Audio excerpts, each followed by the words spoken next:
Bien, veníamos hablando de las estructuras de control, vimos secuencia, que parecía bastante sencillo, ¿no? Habíamos visto instrucciones de tipo asignación, después vimos secuencia, que tenía que ver con el orden en que ejecuto las instrucciones, después vimos selección, y habíamos dicho que hoy íbamos a ver iteración, que iba a ser unas instrucciones bastante importantes y bastante relevantes. ¿Qué es iterar, digamos, cuando hablamos de iteración? Bueno, básicamente es lo mismo, es un sinónimo de la palabra repetir, ¿tá? ¿Qué me van a permitir este tipo de estructuras de control? Bueno, me van a permitir repetir la ejecución de una o más instrucciones tantas veces como sea necesario, ¿tá? Vamos a ver, lo vamos a discutir bastante hoy y sobre todo en las clases siguientes cuando hagamos algún tipo de ejercicios, que en algunos problemas yo voy a saber a priori la cantidad de veces que tengo que repetir algo y a veces no voy a saber previamente la cantidad de veces que tengo que repetir algo, ¿tá? Yo ponía el ejemplo de, bueno, no sé, si uno tuviera que salir a recorrer los salones de este piso y encontrarse la persona más alta de este piso, bueno, uno no tiene forma a priori de saber en qué salón va a estar esa persona, entonces lo que debería hacer es pasar por todos los salones, medir a todas las personas y al final sabría cuál es la persona más alta. Pero entonces tiene que pasar por todos los elementos de todos los salones, todas las personas de todos los salones. Ahora, si lo que yo les pido es que busquen una persona, en realidad, cuando ustedes encuentren esa persona, van a dejar de recorrer los salones. Entonces, en uno ustedes ya saben a priori que van a tener que pasar por todos los salones y en otro no saben a priori por cuántos salones van a tener que pasar, ¿tá? Vamos a ver que eso va a aparecer en las estructuras que usemos para programar iteración, ¿tá? Entonces, bueno, la iteración se conoce también bajo otros nombres, ¿tá? A veces yo los voy a usar de forma intercambiado, no voy a decir solo iterar, puedo llegar a decir bucle, puedo decir loop, ciclo, ¿tá? Se repite el ciclo, ¿tá? Son todos sinónimos. Bueno, cada vez que se ejecuta la o las instrucciones que yo tengo que repetir, se suele decir que se pasa por el ciclo, ¿tá? Eso lo voy a decir también cuando hable. En general, cuando yo tengo una repetición, una iteración, yo voy a tener dos cosas, dos componentes que van a ser importantes. Por un lado voy a tener el bloque o cuerpo de la iteración, o sea, el conjunto de instrucciones que yo quiero repetir varias veces, ¿tá? Eso es, ¿no? De lo que veníamos hablando es obvio, yo quiero repetir algo, entonces voy a necesitar un algo que repetir. Ahora, lo que podría no ser tan obvio es que asociado a esto yo voy a necesitar una condición, ¿tá? ¿Qué es lo que va a hacer esa condición? Bueno, va a controlar cuántas veces se repiten las cosas, ¿tá? Acá está escrito un poco mejor, que dice controla cuántas veces o hasta cuándo se repetirá la ejecución de ese cuerpo, ¿tá? Vamos a ver eso porque vamos a ver que tenemos dos instrucciones distintas en Octave que me permiten hacer repeticiones. Vamos a ver en qué casos corresponde usar cada uno de ellos, ¿tá? Y hay en algunos otros lenguajes que incluso hay una tercera estructura de repetición que la voy a mencionar brevemente, pero que en el curso no la usamos y ustedes no deberían usarla en el contexto del curso. Bueno, antes de conocer cuáles son las instrucciones y de ponernos a ver cómo ejecutan y qué es lo que hacen, vamos a tratar de, como de explicar un comportamiento general que más o menos respetan las dos instrucciones, ¿tá? Después vamos a ver las particularidades de cada una de ellas, ¿tá? Pero como concepto general lo que va a pasar es que cada vez que yo voy a ejecutar el cuerpo de la iteración, voy a evaluar la condición. O sea, yo para ejecutar ese bloque que quiero repetir, lo primero que voy a hacer, ¿tá? Va a ser chequear si debería volver a ejecutar ese código, ¿tá? Bueno, como decía, acá hay un tema de filosofías de cómo están hechas las instrucciones, ¿no? De las instrucciones de repetición. Entonces, evaluar esa condición en algunas instrucciones puede ser que se haga antes de repetir el bloque y en otras puede ser que se haga después, ¿tá? La lógica igual es la misma, es chequeo si estoy en condiciones de repetir y repito, chequeo si estoy en condiciones de repetir y repito, o repito y después chequeo si tengo que seguir repitiendo o no. ¿Tá? De acuerdo al resultado de la evaluación se procede a repetir nuevamente el código del bloque o no repetirlo. ¿Tá?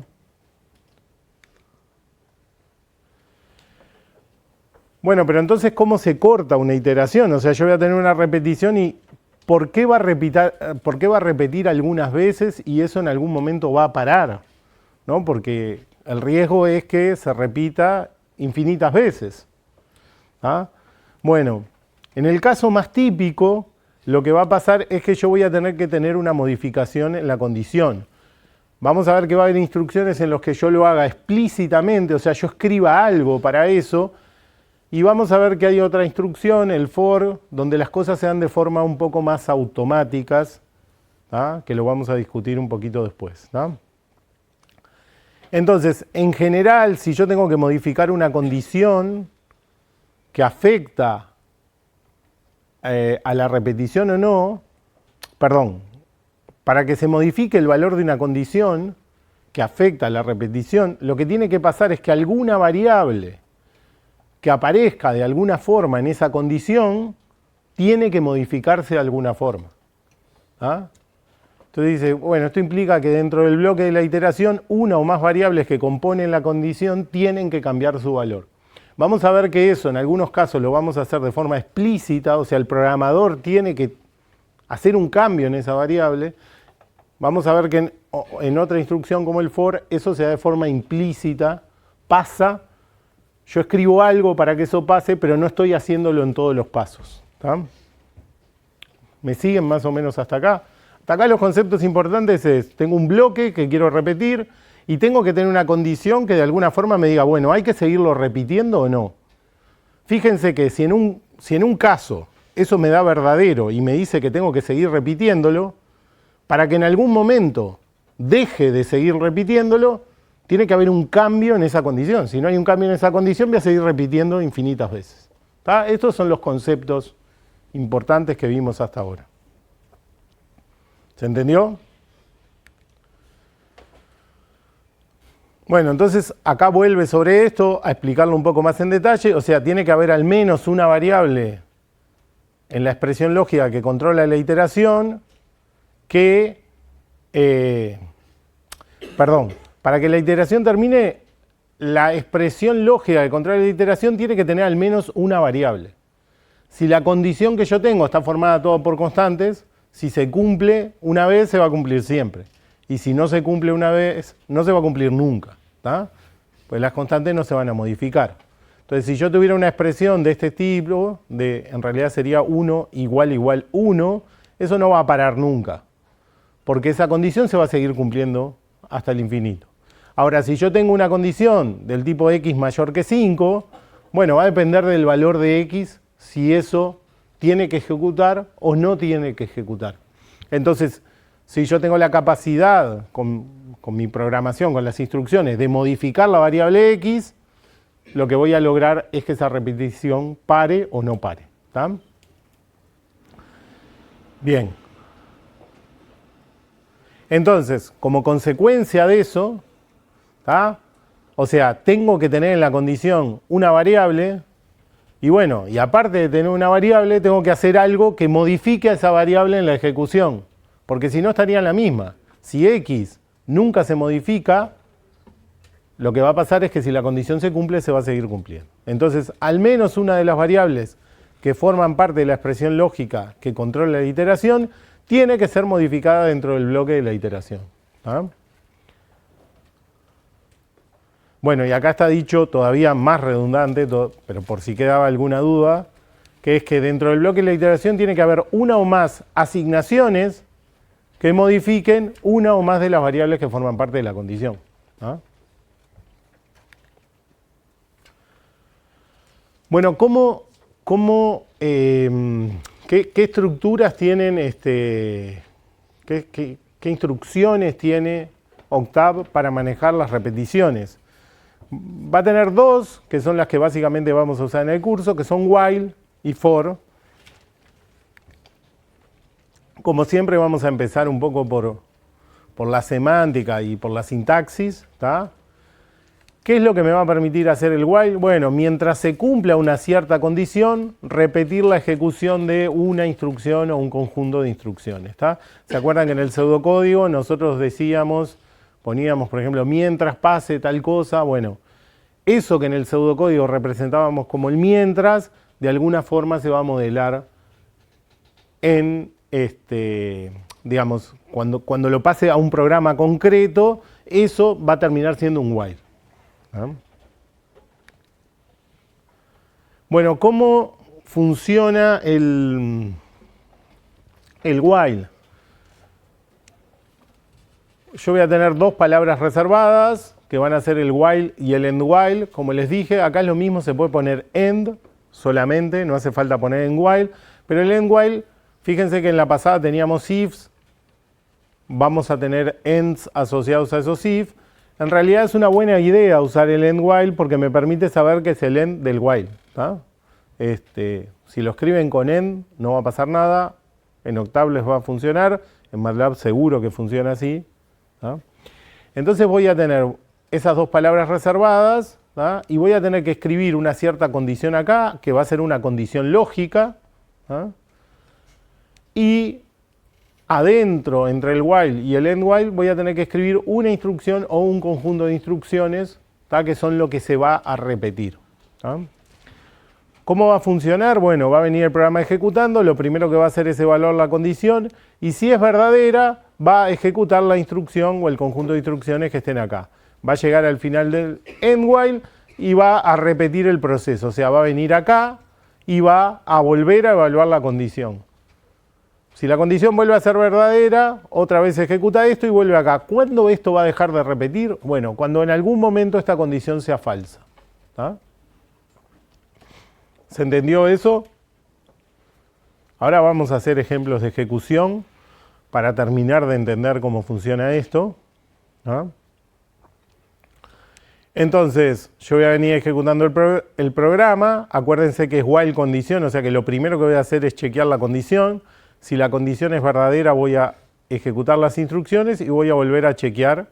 ¿Tá? Y básicamente me va a quedar en loop acá, o sea, repitiendo esto hasta que en algún momento la condición se haga falsa y ahí salgo. ¿Tá? Vamos a hacer ese ejemplo de ejecución detallada para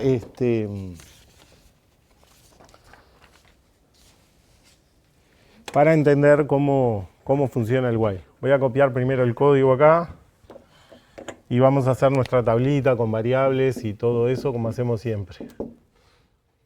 X igual 5, Y igual 1, Z es 0, while X distinto de Y, Z es igual Z más Y por X, X es igual X menos Y es igual Y más 1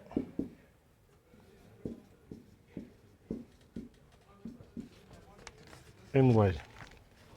Bien.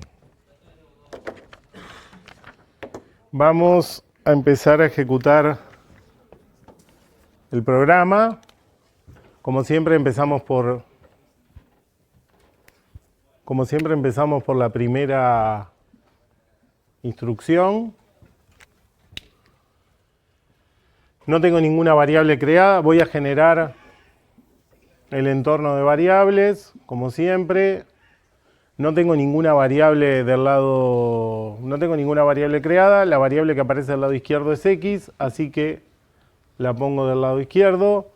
Evalúo la expresión del lado derecho, es una constante, pongo un 5. Esto es lo que veníamos haciendo, no hay ningún cambio. Paso a la segunda instrucción, Y igual 1. Otra vez me fijo si hay variable Y, por el momento no hay ninguna, así que la creo. Evalúo la expresión del lado derecho, es una constante, el caso más fácil. pongo el 1, paso a ejecutar la tercera instrucción. Me fijo si hay una variable z, no hay ninguna variable z, así que la creo. Evalúo la expresión del lado derecho, es una constante, caso fácil, pongo un 0. Paso a ejecutar el while. ¿Ah? Lo primero que voy a hacer es chequear si la condición se cumple.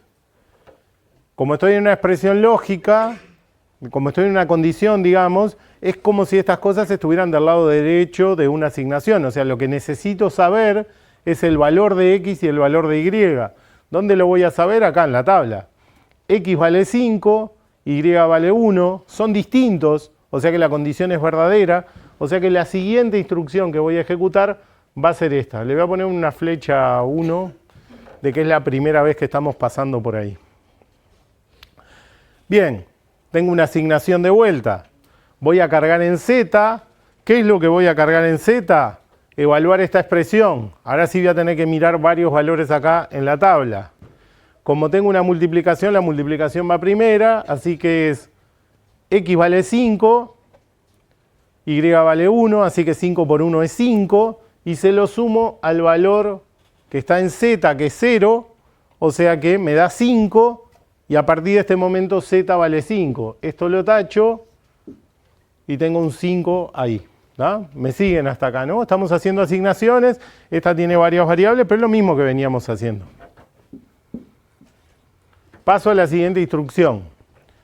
Evalúo dónde voy a cargar en x, que ya existe, no tengo que generar nada. Voy a ver qué valor tenía x. X valía 5, le estoy restando 1, así que pasa a valer 4. Y me voy a la última instrucción, la variable y ya existe, no tengo que generar nada, y aparece del lado derecho, o sea que necesito saber qué valor tiene, vale 1, más 1 da 2, y terminé de ejecutar el loop. Como llegué al final del loop, lo próximo que voy a hacer es, le voy a poner un 1 acá para que era la primera vez, le voy a poner un 2, vengo de vuelta a ejecutar la condición. Esto lo hace, de alguna forma, solo el lenguaje, el compilador, el intérprete, o sea, todos los lenguajes que tengan while se van a comportar así. Cuando llegue ejecutando acá, va a saltar acá automáticamente. Yo no tengo que hacer absolutamente nada y lo que va a hacer es chequear la condición. ¿Tá? Porque eso es lo que está especificado como el comportamiento de esta expresión. De esta instrucción, perdón. Entonces, bueno, evalúo nuevamente la condición, x vale 4, y vale 2, son distintos, así que vuelvo a venir acá. Voy a ir un poquito más rápido ahora con la evaluación y todo eso, porque ya lo hicimos la vez anterior. Así que 4 por 2 son 8, más 5 son 13. Y eso es lo que se asigna en z. Voy a ejecutar la segunda instrucción. X es igual a x menos 1, es 3, y ejecuto esta otra instrucción, y es igual a y más 1, o sea que esto se transforma en 3, llegué al final del while y vengo por tercera vez a chequear la condición. X es distinto de y, bueno, ahora son 3 y 3, o sea que son iguales, la condición es falsa, y la próxima instrucción que ejecutaría sería la que está escrita acá. Y salí del while. Me quedaron almacenados estos valores, o sea 3, 3 y 13, que no sé, tendrá un cierto sentido. Pero bueno, se entendió cómo funciona el while. ¿Tá? Este es el mismo funcionamiento que hace Octave, digamos. Esto que estamos haciendo es ejecutar paso a paso ese código y lo que hacemos es exactamente lo mismo que hace Octave.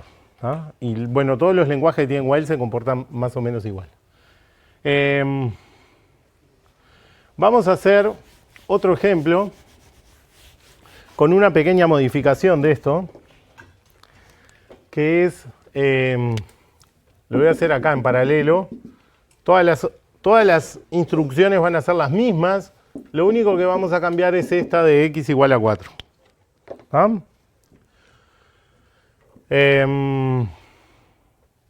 Bien, voy a ir un poquito más rápido, eso sí, para que esto no sea muy aburrido.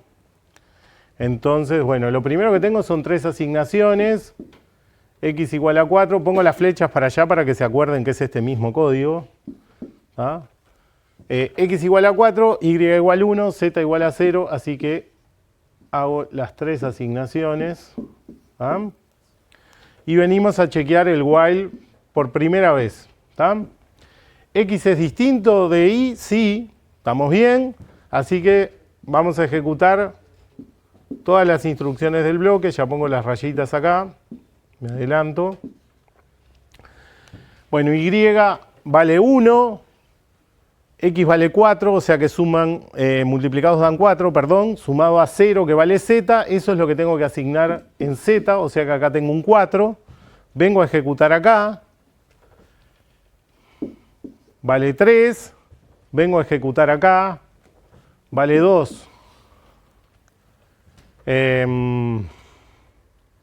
Bien, llegué al final del while. Vengo a chequear nuevamente la condición. ¿Son distintos? Sí, son distintos. O sea que otra vez voy a entrar al loop y voy a ejecutar todas las instrucciones. ¿Me siguen, no? Hasta acá no estoy haciendo nada raro. ¿Tá? Lo primero que se hace es Y por X, que da 6, sumado a lo que ya tenía en Z, esto me da 10. Paso a la siguiente instrucción, esto me da 2. Paso a la siguiente instrucción, esto me da 3. Llego al final del while y vengo a chequear nuevamente la condición. ¿Qué le va a pasar a mi programa? Nunca termina. ¿Por qué nunca termina? Porque yo voy a chequear que sean distintos esos valores. Acá en el X siempre estoy decrementando y estoy en 2. O sea que se va a ir a 1, 0, menos 1 y así hasta menos infinito, digamos. Y acá estoy agregando cosas, estoy sumando.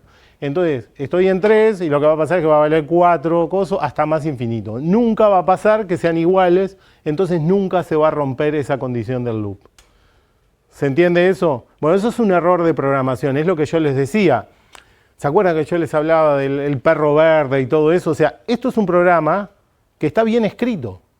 Sintácticamente es correcto. Es más, olvidémonos de esto y miremos el primero. Como no está claro qué hace ese programa o por qué yo quiero hacer eso, Octave no tiene forma de saber si ese programa está bien o no está bien. Si yo le cambio esto, tampoco tiene forma de saber si está bien o no está bien. ¿Ah? Por eso es que hay un tema entre diseñar el programa y después ejecutarlo. Obviamente que en un programa así tan corto podemos hacer así este análisis que estamos haciendo y nos damos cuenta que eso va a dar un error. ¿Tá? Pero cuando los programas crecen, esto es mucho más difícil. A este tipo de error, en general, se le llama, en programación, loop infinito. ¿Por qué?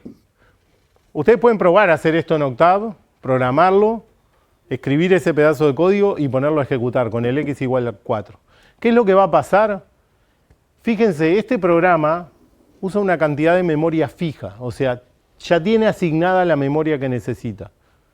Tiene la capacidad de ejecutar una instrucción, otra, y no hay nada que genere un error.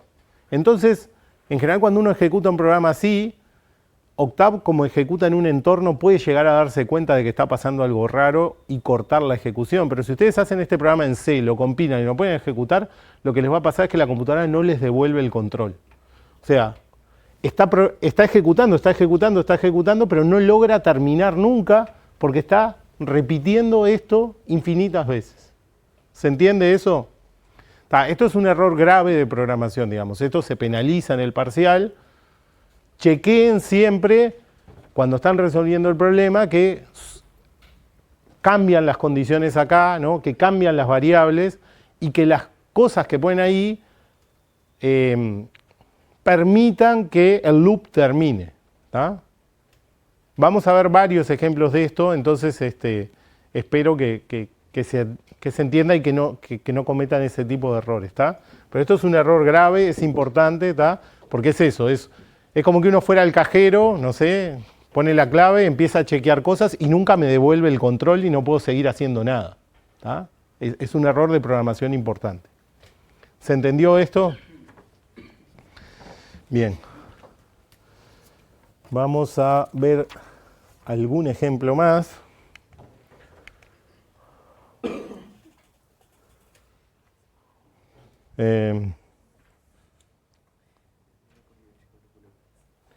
Voy a hacer allá este ejemplo. Tengo dos acá, después lo discutimos el otro mirando el código nomás. Este vamos a hacerlo.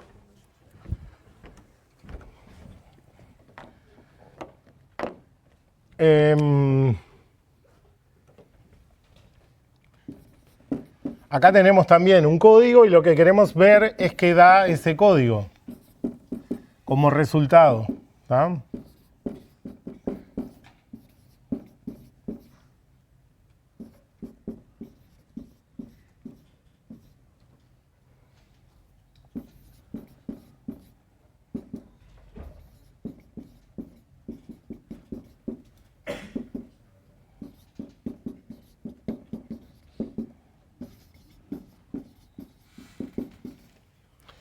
Bien, en las primeras iteraciones voy a ir un poquito más lento para que se entienda bien qué estamos haciendo. Después voy a ir un poquito más rápido para llegar al resultado final. ¿Tá? Empiezo con una asignación.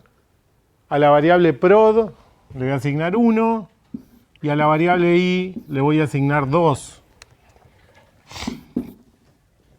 Lo primero que voy a chequear es si prod es menor o igual que 10.000. Eso es verdadero. Entonces voy a pasar a ejecutar adentro del loop. Lo que voy a hacer es prod por i, o sea que esto va a ser 2. Y voy a aumentar en 1 i, que va a pasar a ser 3. Llegué al final del while, chequeo nuevamente la condición, prod sigue siendo menor que 2, así que vuelvo a ejecutar este paso, en el que básicamente lo que estoy haciendo es multiplicando prod por i. O sea que acá voy a tener un 6 y tengo un nuevo incremento, con lo cual voy a tener acá un 4.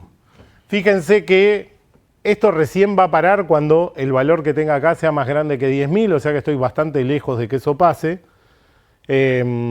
Así que voy a hacer las iteraciones un poco más rápido. Lo primero que tengo que hacer es multiplicar por i y después incrementar por 1 i. O sea, esto se transforma en 24, después tengo 5, otra vez chequeo la condición, esto es más chico que 10.000, así que tengo que hacer la multiplicación. Esto es 120, esto es 6, otra vez tengo que volver a hacer esto, esto es 720, esto es 7,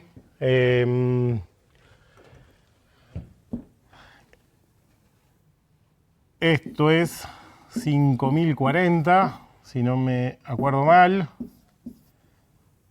y esto es 8, ¿tá? Venimos acá, otra vez la condición se sigue cumpliendo, vamos a hacer este paso que es el último de vuelta de forma detallada.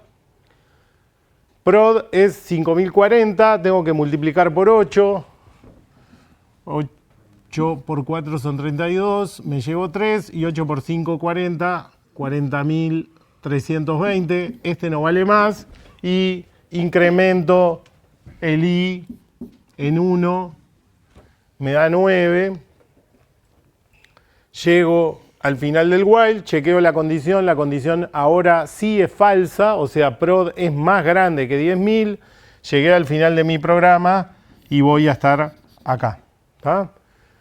Básicamente lo que hice fue calcular el número, o sea, lo que calculé acá fue el número que genera la primera productoria de alguna forma que es mayor que 10.000. ¿Ah? El i igual no me queda con ese valor, ¿no? No me queda, porque en realidad el que lo generó fue 8. ¿Tá? Pero bueno, es el primer valor de productoria que supera los 10.000. ¿Se entiende eso? Fíjense que eso a priori, yo les decía hoy que a veces el while o el for, que es lo siguiente que vamos a ver, en el while típicamente yo no sé a priori cuándo voy a tener que detenerme. O sea, si yo les decía cuántas veces tenés que multiplicar para que la productoria supere 10.000, bueno, uno podría hacer un análisis matemático para darse cuenta cuándo es eso, pero si uno hace un programa que lo haga, uno a priori no sabe cuántos pasos va a dar. ¿Tá? Fíjense que el while nos sirve en general para ese tipo de cosas, para cuando yo a priori no sé cuántas veces tengo que repetir las cosas. ¿Tá? Entonces, bueno, ¿qué valores me da? Multiplica los naturales hasta que supere 10.000 y prod termina valiendo 40.320 y i vale 9. Tenemos otro ejemplo acá, que este no voy a hacer la ejecución detallada porque me parece que no vale la pena, es igual al anterior. O sea, comento acá, pero no hago la ejecución detallada. Tengo suma en 0 igual 1, mientras que la suma sea menor o igual que 100, voy sumando los valores y los incremento en 1. ¿Tá? Es como voy sumando los términos de una sumatoria. Y entonces va a sumar los naturales hasta que supere los 100, y en este caso suma va a valer 105 e i va a valer 1. Pero a priori yo no sabía que tenía que repetir 14 veces este loop. ¿No? Yo eso no lo sabía. Acá tampoco sabía que tenía que repetir 8 veces este loop. Es algo que el algoritmo construye y llega a ese valor. ¿Se dan cuenta de eso? Entonces, en ese ejemplo que yo decía, bueno, vos tenés que buscar a una persona, vamos a hacer ejemplos después de búsquedas en vectores en clases siguientes. Cuando yo tengo que hacer una búsqueda de ese tipo, en general voy a usar un while. Porque cuando yo llego al valor que necesito, ya sé que ya llegué a ese valor y quiero que se corte esa repetición. ¿Tá?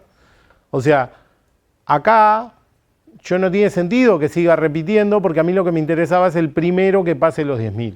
¿Tá? ¿Se entiende eso? Más o menos se entendió.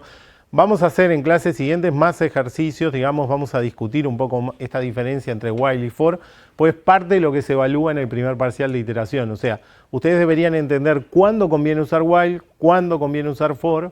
¿Tá? En general, para un tipo de problemas es mejor el while, para otro tipo de problemas es mejor el for. ¿Tá? Y eso es parte de lo que se evalúa sobre todo en toda la parte de iteración, pero se evalúa bastante en el primer parcial. ¿Ah? En el segundo va, pero como hay otros temas no es tan importante. ¿Qué hice acá? Me fui para atrás. Bien. Instrucción for. Bueno, comento al pasar que como les dije que existe este while, fíjense que este claramente chequea la condición antes de ejecutar el código. Yo les dije que hay algunos lenguajes que tienen estructuras que hacen el chequeo después de ejecutar. En algunos lenguajes, esto no lo vamos a usar en el curso, pero existe, por ejemplo, repeat,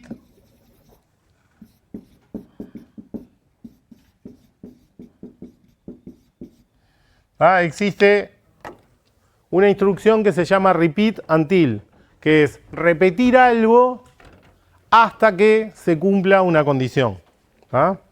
Entonces, en ese caso el programa viene ejecutando, lo primero que se encuentra es el bloque, lo ejecuta y después chequea la condición.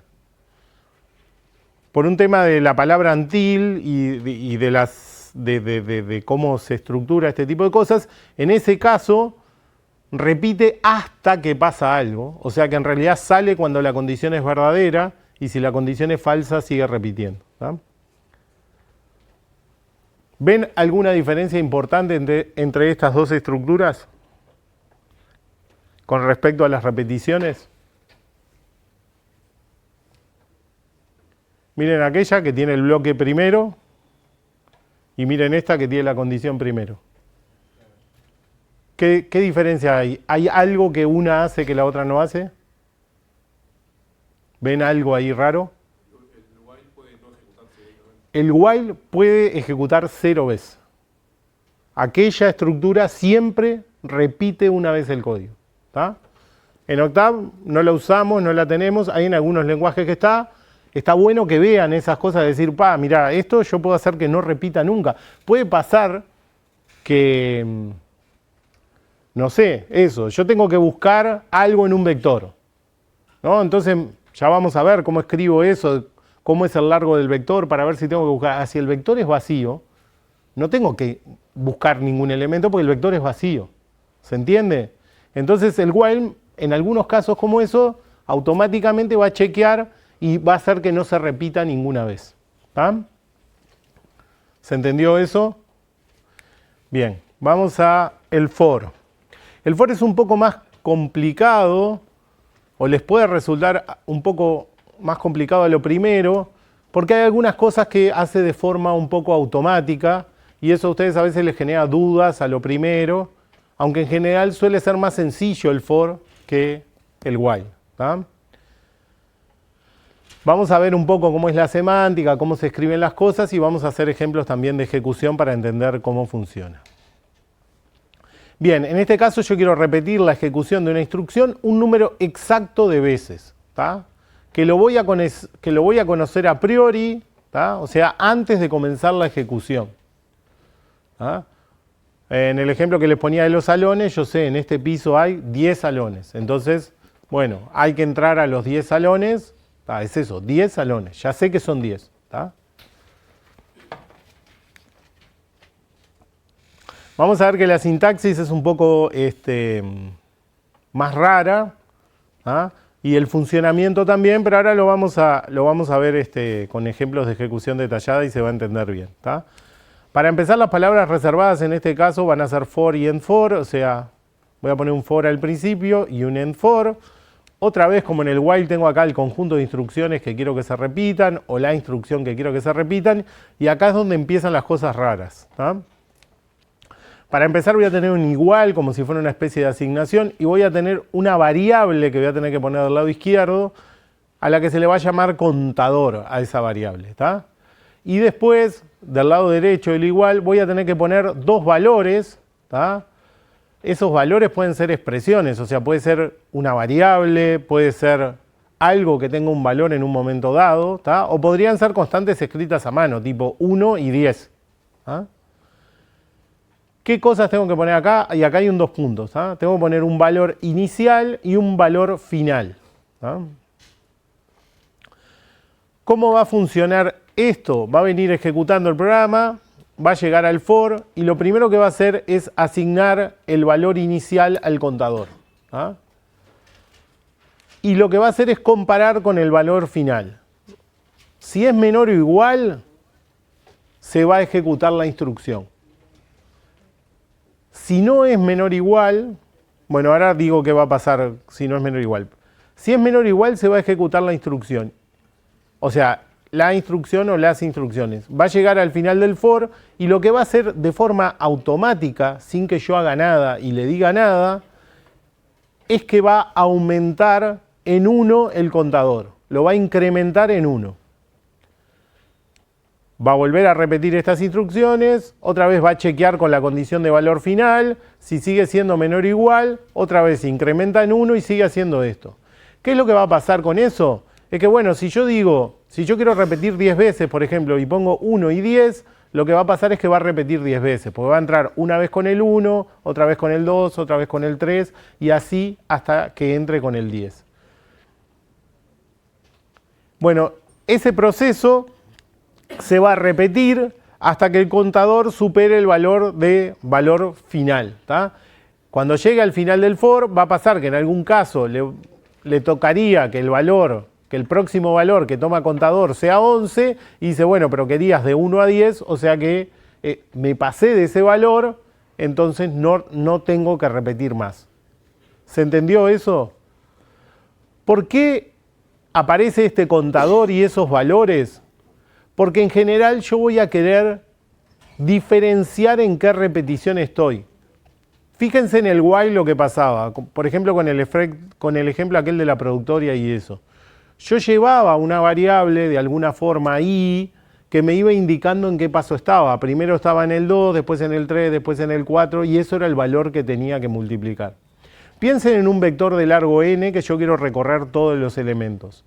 ¿Qué posiciones quiero pasar? Quiero pasar por la 1, por la 2, por la 3, por la 4, por la 5, por la n. Si yo no tuviera este contador, tendría que generarme un contador que yo fuera aumentando en todas las repeticiones cuando yo ya sé que quiero repetir n veces. Pero lo que pasa es que yo quiero que cada paso se haga en un valor distinto, ¿tá? Que en la primera repetición, ¿no? Pensemos en un vector. En el primer paso de la repetición voy a ver qué pasa en la posición 1. En el segundo voy a ver qué pasa en la posición 2. En la tercera voy a ver, y en la enésima voy a ver en la posición n. Entonces yo necesito un índice que varíe entre 1 y n para poder ver esas posiciones. Lo que hace el for es que eso me lo hace automáticamente, ¿tá? Yo lo único que le digo es qué variable voy a usar, cuál es el valor más chico, el más grande, y lo que hace es que en cada pasada él me va generando un valor. ¿Se entiende? Ahora lo vamos a ver con un ejemplo y voy a hacer todos estos pasos, ¿tá? Esto es lo único que tiene que, digamos que yo les digo que a lo primero les puede resultar un poco, no sé, raro a ustedes, que es que hay una variable ahí que se incrementa sola, que yo no le digo incrementate cada vez. De alguna forma se lo dije acá en este cabezal, yo le estoy diciendo, bueno, yo quiero que esta variable se vaya modificando, ¿tá? Pero yo no lo voy a hacer acá dentro de las instrucciones.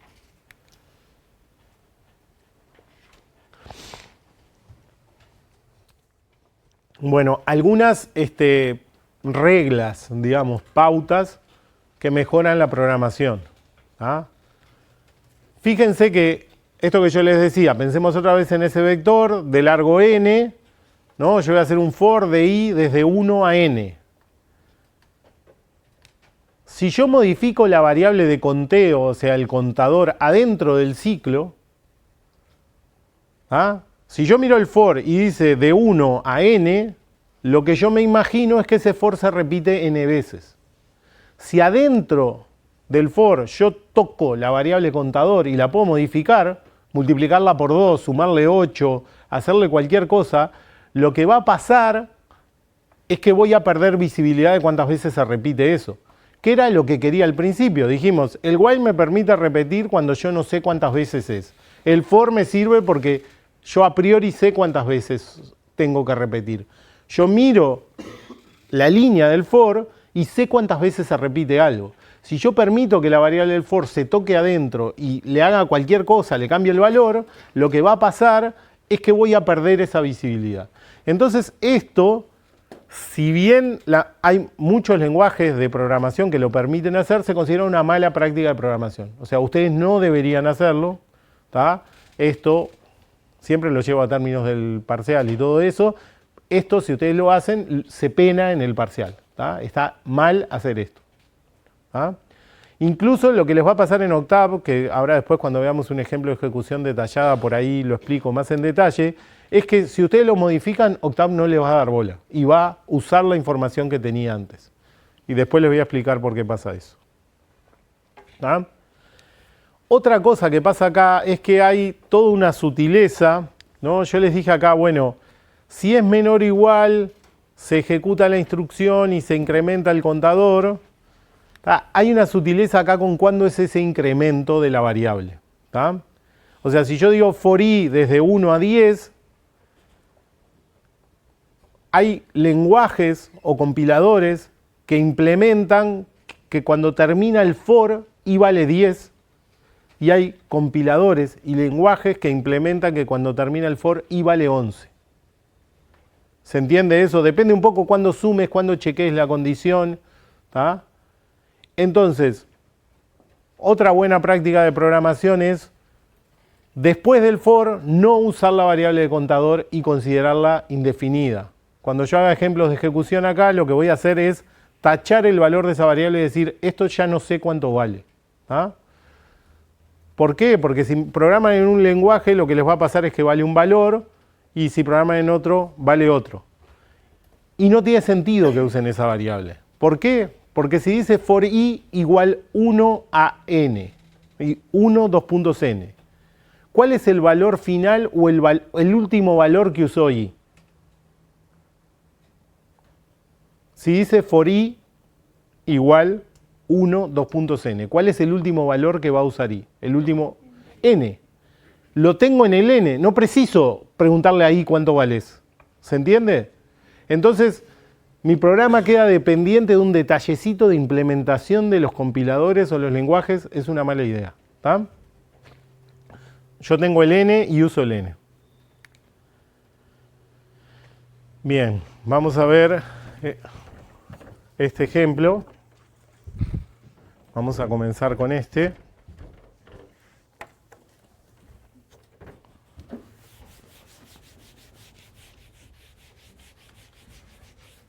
Vamos a hacer el ejemplo tal cual como decimos ahí, que ejecuta, y yo después les voy a explicar en realidad lo que hace Octave y lo que hace MATLAB, que no hacen exactamente la forma en la que nosotros les decimos, pero para pensarlo les sirve.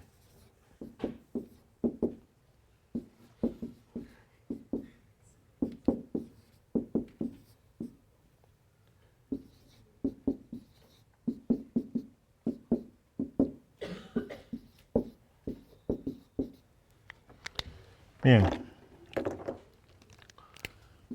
Comenzamos a ejecutar. Lo primero que voy a hacer es, tengo esa asignación, entonces genero una variable y le pongo un 2. Esto es lo típico que veníamos haciendo, no tengo nada raro. Vengo al for. Entonces, lo primero que voy a hacer cuando me topo con este cabezal, de acuerdo a este modelo y a lo que yo dije que cómo funcionaba esto, es que voy a tener una nueva variable x y que originalmente se le va a asignar este valor, 1. Lo próximo que voy a hacer es chequear si el valor que tiene x es menor o igual que el extremo superior que le puse. Es menor o igual que 5, así que tengo que repetir el código. Así que voy a venir acá por primera vez. Lo que voy a hacer es evaluar la expresión del lado derecho, que es 2 por 1, y lo voy a asignar a y, que es 2. Por más que sea el mismo valor, para mí está bueno tacharlo para entender que ahí está pasando una asignación. Él no se da... Digamos, el lenguaje no sabe que le estás cargando... Si vos haces cuentas, en general, él no sabe que vas a cargar lo mismo que lo que ya tenías. ¿Está? Entonces hace las cuentas y lo vuelve a asignar. Bien.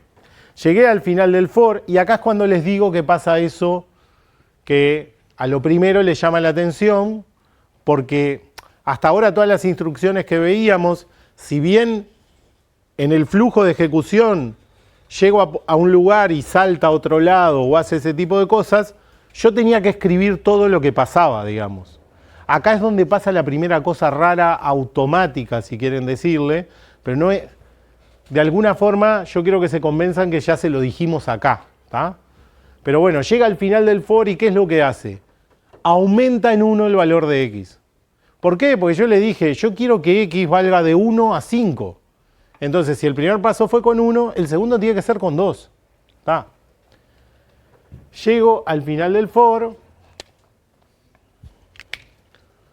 y aumento en 1x. Ahora vale 2. Y vuelvo a venir acá a chequear la condición del for. ¿Ah? Estoy otra vez acá. ¿X es menor o igual que 5? Sí, es menor o igual que 5. Entonces tengo que aplicar esto y voy a ejecutar esto. 2 por 2 es 4 y lo cargo en Y. llegué al final del for y otra vez, automáticamente, el compilador, el lenguaje, digamos, me incrementa x en 1. Llegué al final del for y vengo de vuelta a chequear acá si estoy en condiciones de ejecutar o no. El valor de x sigue siendo menor o igual que 5, con lo cual otra vez tengo que volver a ejecutar y vengo acá. Y vale 4, x vale 3, o sea que me da 12 y lo asigno en y. Llegué al final del for, otra vez esto se incrementa solo. No voy a poner toda la flecha, pues ya igual espero que se haya entendido la idea y ya no hay mucho más donde rayar. Vengo acá, chequeo la condición, x es menor o igual que 5, así que vengo acá, 4 por 12 da 48, incremento el for, incremento la x, vuelvo a chequear acá la condición, es menor o igual que 5, sí, vengo para acá y acá tengo 5 por 8, 40, 5 por 4, 20, 240 y llego al final del for. Y esto es lo que les digo acá, que depende un poco cómo funcione el lenguaje. Algunos lo que hacen es, fíjense lo que pasó acá. ¿Cuántas veces quería repetir yo? 5 veces. La primera vez entré con 1, la segunda con 2, la tercera con 3, la cuarta con 4 y la quinta con 5. ¿Qué es lo que yo quería que pasara? ¿Tá? Es lo que yo le dije acá que quería que pasara. Y fíjense que en cada paso yo hice cuentas con un x distinto. ¿Tá? Bien, entonces acá depende un poco cómo funciona el lenguaje. Hay lenguajes que va a llegar al final del for y eso va a valer 5. Hay lenguajes que lo que van a hacer es aumentarlo en 1, va a valer 6. Ahí chequean la condición y dicen, tengo que salir para acá, pero eso puede valer 6. Entonces lo que yo les digo que nosotros hacemos es esto. Lo tachamos y decimos, no sé cuánto vale eso. No me importa cuánto vale. ¿Tá? ¿Se entendió eso?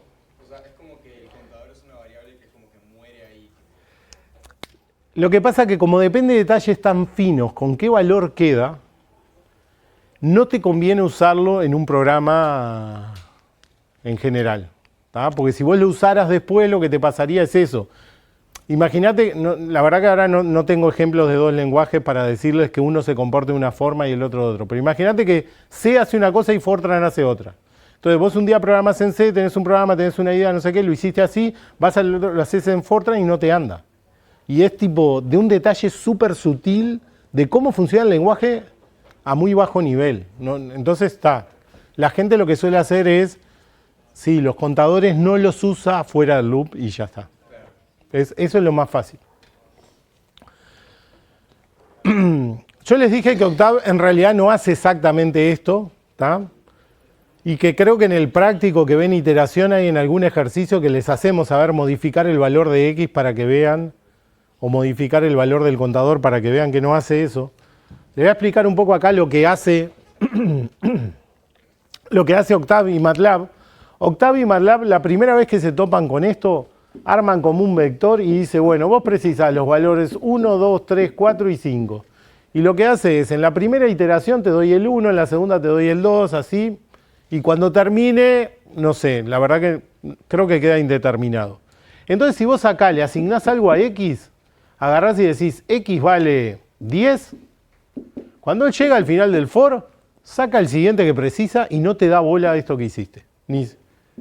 Ni siquiera le da bola a lo que hiciste. O sea, obvio, si vos adentro de la iteración usás la x, sí le va a dar bola porque vos la cambiaste y en esas instrucciones sí, ¿no? El asunto es cuando llegues al final del for, él va a venir acá y va a decir, ¿cuál era el próximo valor que precisaba? No me importa lo que haya hecho con la variable. ¿Tá? Entonces, esto también va de la mano de decir, no toquen la variable x, porque en Octave es peor, ni siquiera les va a dar bola lo que haga. ¿Tá? ¿Se entendió eso? Bien.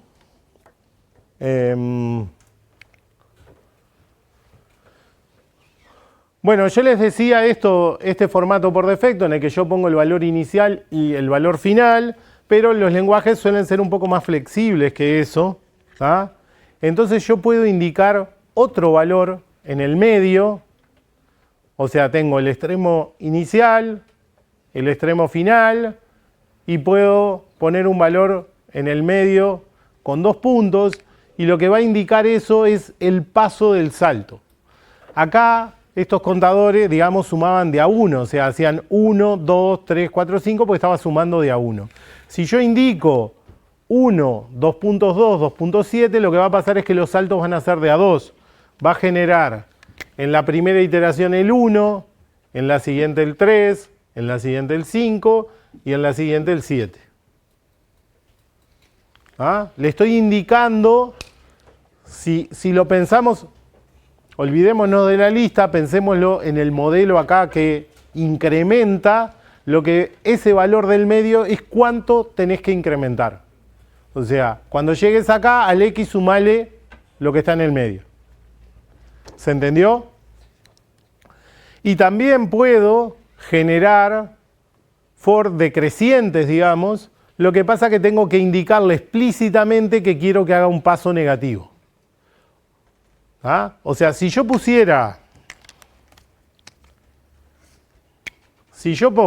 for de i igual 5, 2.1, si yo escribo esto, lo que va a pasar, si yo escribo esto así, lo que va a pasar es que esto no va a repetir ninguna vez. ¿Por qué no va a repetir ninguna vez? Porque lo que va a tratar de hacer es, en el primer paso, asignarle ahí un 5 y va a chequear contra este borde. Y lo primero que va a ver es que con ese valor ya es más grande que este borde, entonces no tiene nada para repetir. ¿Se entiende eso? Si yo escribo esto, no me genera índices decrementales, sino que lo que va a pasar es que no va a ejecutar ninguna vez. Para que genere índices que van decreciendo, tengo que explícitamente yo decirle que quiero que vaya decreciendo. Entonces ahí lo que va a hacer es, en ese caso, en la primera iteración va a valer 5, en la segunda va a valer 4, en la tercera va a valer 3, en la cuarta va a valer 2 y en la quinta va a valer 1. ¿Tá? Porque lo que yo le estoy diciendo es cuando llegues al final del for, resta 1. ¿Se entendió esto?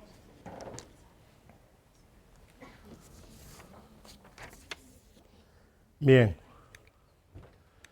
Vamos a hacer un ejemplo de ejecución detallada de este código que es parecido al que habíamos hecho con while, pero este es con for.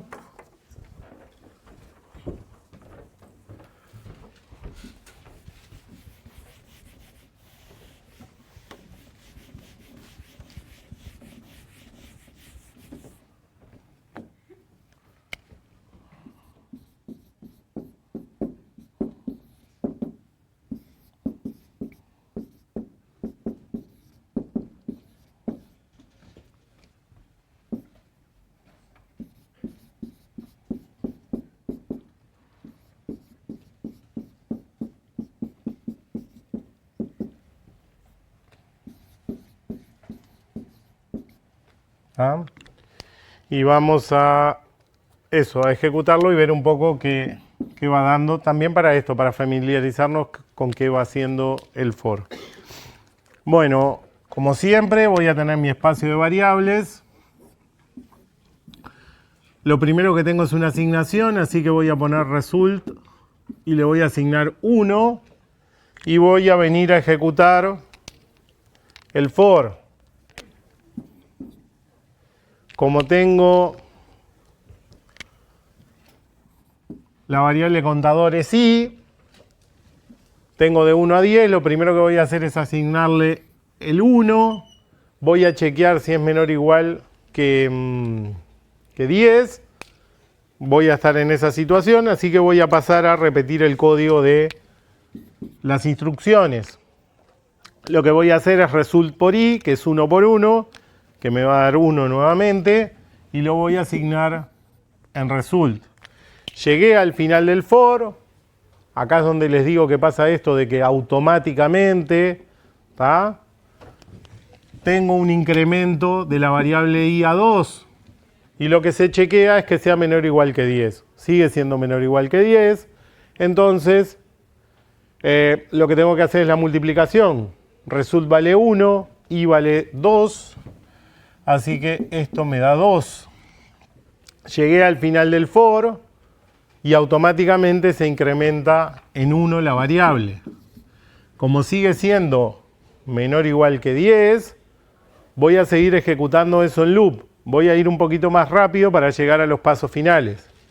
Bueno, incrementé a 3, así que tengo que hacer la multiplicación. Ahora esto vale 6. Llego al final del for, o sea que esto vale 4. Sigue siendo menor o igual que 10. Esto se va a 24. Llegué al final del for, esto se incrementa y vale 5. 5 es menor o igual que 10, o sea que vuelvo a repetir el código y va a 120. Llego al final del for, así que esto vale 6. Chequeo la condición, 6 es menor o igual que 10, o sea que esto se va a 720. Incremento la variable y esto se va a 7.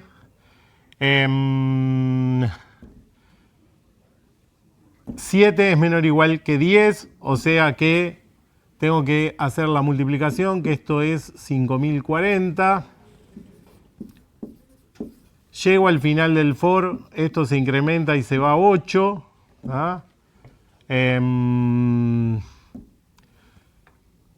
8 es menor o igual que 10, o sea que ahora tengo, 8 por 5, 40, 40.320.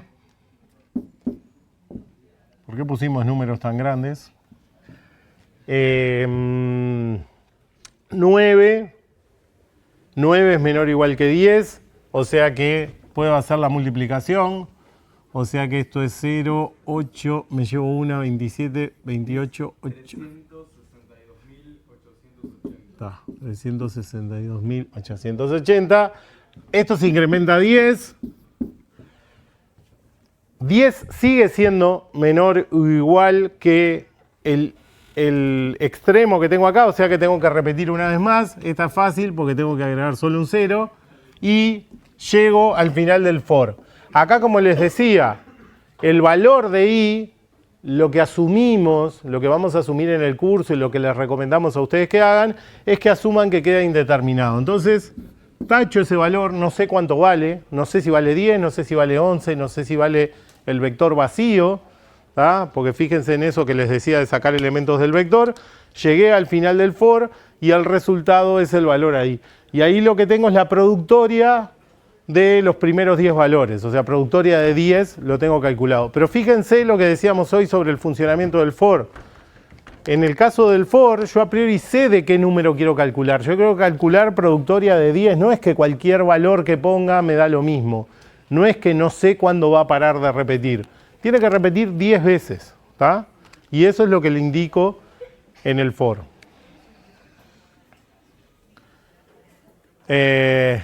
Bien, multiplica todos los naturales desde 1 hasta 10 y result vale eso, 3.628.800.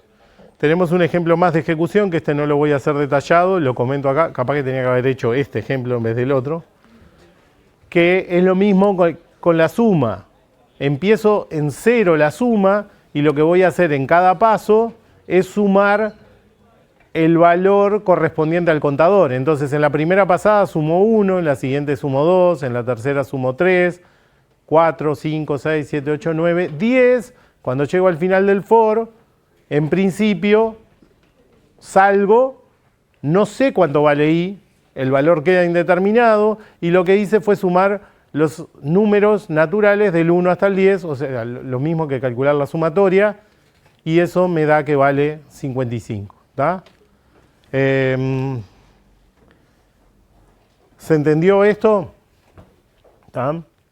Bien, la clase que viene vamos a ver subprogramas y vamos a hacer a partir de la otra clase algunos ejercicios como para terminar de cerrar y entender cuándo conviene usar for, cuándo conviene usar while, por qué a veces es mejor una cosa, por qué a veces no tengo opciones, ¿tá? Solo una de ellas es la que puedo usar. ¿Tá? Bien. Bueno, nos vemos el lunes con estos temas.